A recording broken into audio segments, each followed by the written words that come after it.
Hi hello ಎಲ್ರಿಗೂ ನಮಸ್ಕಾರ. ವಾಣಿಶ್ರೀ ಕನ್ನಡ ವ್ಲಾಗ್ಗೆ ಸ್ವಾಗತ. ನಮ್ಮ ಮನೇಲಿ ಇವತ್ತು ತುಳಸಿ ಹಬ್ಬ ಇರೋದ್ರಿಂದ ತುಳಸಿ ಹಬ್ಬದ ಸ್ಪೆಷಲ್ಲು ಒತ್ತು ಶಾವಿಗೆ ಹಾಗೂ ಕಾಯಿ ರಸ. ಯಾರೆಲ್ಲ ನನ್ನ ಚಾನಲ್ ನೋಡ್ತಾ ಇದ್ರು ಪ್ಲೀಸ್ ಸಬ್ಸ್ಕ್ರೈಬ್ ಮಾಡಿ, ಶೇರ್ ಮಾಡಿ, ಲೈಕ್ ಮಾಡಿ, ಕಮೆಂಟ್ ಮಾಡಿ. ಹೇಗೆ ಮಾಡೋದು ಅಂತ ಒಂದ್ಸಲ ನೋಡ್ಕೊಂಬಂದ್ಬಿಡೋಣ. ಫಸ್ಟು ಒಂದು ತಪ್ಪಲೆಯಲ್ಲಿ ನೀರನ್ನ ಸೇರಿಸ್ಕೊಂಡು ಅದಕ್ಕೊಂದು ಸ್ಪೂನಷ್ಟು ರಾಗಿ ಹಿಟ್ಟನ್ನು ಸೇರಿಸ್ಕೊಂಡು ಕುದಿಯೋಕೆ ಇಟ್ಟಿದ್ದೀನಿ. ಅದು ಕುದಿಯೋವರೆಗೂ ವೆಯ್ಟ್ ಮಾಡೋಣ. ಅದು ಕುದಿಯೋಷ್ಟರಲ್ಲಿ ಕಾಯಿ ರಸ ರೆಡಿ ಮಾಡ್ಕೊಂಡಿದ್ದೀನಿ. ಕಾಯಿ ರಸಕ್ಕೆ ಏನೇನು ಬೇಕು ಅಂದರೆ ಕಾಯಿ, ಬೆಲ್ಲ, ಹಾಗೆ ಗಸಗಸೆ, ಸ್ವಲ್ಪ ಗೋಡಂಬಿ, ಬಾದಾಮಿನೂ ಕೂಡ ಹಾಕಿ ನೀಟಾಗಿ ರುಬ್ಬಿ ಬೆಲ್ಲದ ನೀರನ್ನ ಸರಿ ಮಾಡಿಕೊಂಡು ಅದಕ್ಕೆ ಮಿಕ್ಸ್ ಮಾಡಿದ್ರೆ ಕಾಯಿ ರಸ ರೆಡಿ ಆಯಿತು. ಈಗ ಕುದಿಯೋಕ್ಕೆ ಸ್ಟಾರ್ಟ್ ಆಗಿದೆ. ನಾನು ಇಟ್ಕೊಂಡಿರೋ ನೀರು ಸ್ವಲ್ಪ ರಾಗಿ ಹಿಟ್ಟು ಹಾಕ್ಕೊಂಡಿದ್ದೀನಿ, ಒಂದು ಸ್ಪೂನಷ್ಟು. ಅದು ಕುದಿಯೋಕ್ಕೆ ಸ್ಟಾರ್ಟ್ ಆಗಿದೆ.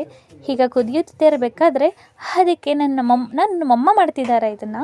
ನಮ್ಮ ಅಮ್ಮಂಗೆ ಚೆನ್ನಾಗಿ ಮಾಡೋಕ್ಕೆ ಬರುತ್ತೆ ಅಂತ ಅವ್ರಿಗೆ ಅಭ್ಯಾಸ ಇದೆ ಇದೆಲ್ಲ ಮಾಡಿ. ನನಗೆ ಅಷ್ಟೊಂದು ಅಭ್ಯಾಸ ಇಲ್ಲ.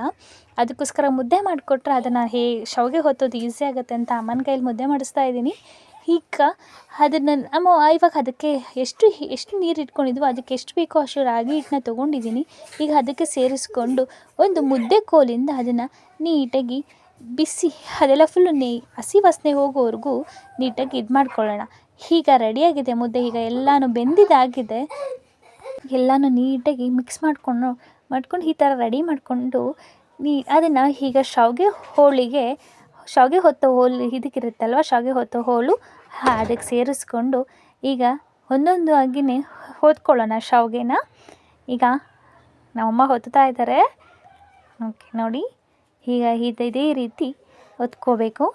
ನೀಟಾಗಿ ನಾವು ಅದನ್ನು ಮುದ್ದೆನ ಹಿಂಗೆ ಮ್ಯಾಶ್ ಮಾಡಲಿಲ್ಲ ಅಂದರೆ ಗಂಟುಗಳಿರುತ್ತೆ. ಆ ಗಂಟುಗಳು ಇದಕ್ಕೆ ಸಿಗಾಕೊಂಡ್ರೆ ಶಾವಿಗೆ ಹೊತ್ತೋಕ್ಕೆ ತುಂಬ ಕಷ್ಟ ಆಗುತ್ತೆ. ಅಲ್ಲೆಲ್ಲ ಹೋಗಿ ಅಲ್ಲಿ ಸಿಗಾಕೊಳ್ಳುತ್ತೆ. ಸೊ ಅದಕ್ಕೋಸ್ಕರ ನಾವು ನೋಡಿಕೊಂಡು ಗಂಟು ಇಲ್ಲದೆ ರೀತಿ ಚೆನ್ನಾಗಿ ಮ್ಯಾಶ್ ಮಾಡ್ಕೋಬೇಕು ಅದನ್ನು ಹಿಟ್ಟನ್ನು. ಈಗ ಅಮ್ಮ ಅಣ್ಣ ಹೊತ್ತುತ್ತಿದ್ದಾರೆ. ಅಮ್ಮ ಅದನ್ನು ಶಾವಿಗೆನ ನೀಟಾಗಿ ಇಟ್ಕೊಳ್ತಿದ್ದಾರೆ. ಈಗ ನೋಡಿ, ತುಂಬ ಪರ್ಫೆಕ್ಟಾಗಿ ಶಾವಿಗೆ ರೆಡಿಯಾಗಿದೆ. ತುಂಬ ರುಚಿ ಇದನ್ನು ಕಾಯೋಳ ಜೊತೆ ಸಹ ತೊಗೊಳ್ಳೋದ್ರಿಂದ ತುಂಬ ರುಚಿಯಾಗಿರುತ್ತೆ. ಒಂದು ಸಲ ಮಾಡ್ಕೊಂಡು ಟೇಸ್ಟ್ ಮಾಡಿ. ಈಗ ನೋಡಿ, ರೆಡಿ ಆಯಿತು ಶಾವಿಗೆ. ಎಷ್ಟು ಚೆನ್ನಾಗಾಗಿದೆ ನೋಡಿ ಶಾವಿಗೆ. ಎಷ್ಟು ಚೆನ್ನಾಗಿ ಮುದ್ದೆ ಬೇಯುತ್ತೋ ಅಷ್ಟು ಚೆನ್ನಾಗಿ ಶಾವಿಗೆ ಬರುತ್ತೆ. ಅದನ್ನು ನೋಡಿ ಎಷ್ಟು ಚೆನ್ನಾಗಾಗಿದೆ ಅಂತ. ವಾವ್, ನೋಡ್ತಾ ಇದ್ರೇ ಅಷ್ಟು ಹೆಲ್ತಿಗೂ ಕೂಡ ತುಂಬ ಒಳ್ಳೆಯದು. ಇದು ರಾಗಿಯಿಂದ ಮಾಡೋದ್ರಿಂದ, ಕಾಯಿ ಬೆಲ್ಲ ಕೂಡ ಸೇರಿಸ್ಕೊಂಡಿರೋದ್ರಿಂದ ಹೆಲ್ತಿಗೆ ತುಂಬ ಬೆನಿಫಿಟ್ಸ್ ಇದೆ. ಈಗ ಒಂದೊಂದು ಉಂಡೆನ ಅದಕ್ಕೆ ಸೇರಿಸ್ಕೊಂಡು ಈ ರೀತಿ ಶಾವಿಗೆನ ಹೊತ್ಕೊಳ್ಳೋಣ. ಈಗ ಇನ್ನೊಂದು ಸಲ ನಾವು ಸೇರಿಸ್ಕೊಳ್ತಾ ಇದ್ದೀವಿ. ಅದನ್ನು ಸೇರಿಸ್ಕೊಂಡು ಈಗ ಮತ್ತೆ ಅದನ್ನು ಶಾವಿಗೆ ಹೊತ್ತದನ್ನ ಇಟ್ಬಿಟ್ಟು ಈಗ ಮತ್ತೆ ಪ್ರೆಸ್ ಮಾಡ್ಕೊಳ್ಳೋಣ ನೀಟಾಗಿ.